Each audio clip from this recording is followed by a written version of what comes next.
रहमान रहीम, अस्सलाम वालेकुम। आज हम आपको बताते हैं कि बारबेक्यू से लुत्फ़अंदोज़ कैसे हो सकते हैं। अगर आपके पास कोयले नहीं हैं तो पहले मोटी लकड़ियाँ जलाएं, उनसे कोयले बनाएं। कोयले बनाकर आप इस अंगीठी में डाल सकते हैं।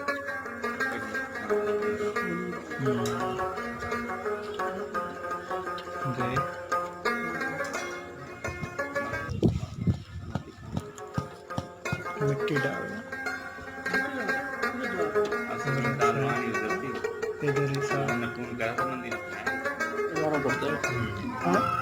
अंगीठी में कोयले भरने के बाद सीख कबाब और टिक्का बोटियाँ अंगीठी पे लगा दी गई हैं।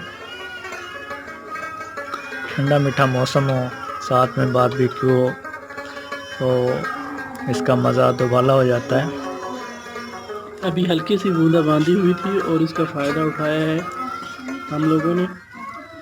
और जैसे ही मौसम ठीक हो जाता है, आपको पता है कि जब मौसम अच्छा हो पाकिस्तानियों का काम करने का दिल नहीं करता। जब मौसम बहुत ज़्यादा गर्म हो तब भी काम करने का दिल नहीं करता, और जब मौसम बहुत ज़्यादा सर्द हो तब तो वैसे ही नहीं काम करने का दिल करता। इसका मतलब है कि पाकिस्तानियों का काम करने का दिल कब करता है, जब हल्की हल्की बूंदाबांदी। ये मतलब नहीं है कि पाकिस्तानी काम करना ही नहीं चाहते। तो इस तरह आप बारबेक्यू से लुत्फ़अंदोज़ हो सकते हैं अपने घर वालों के साथ, दोस्तों के साथ। बहुत शुक्रिया हमारे व्लॉग देखने का।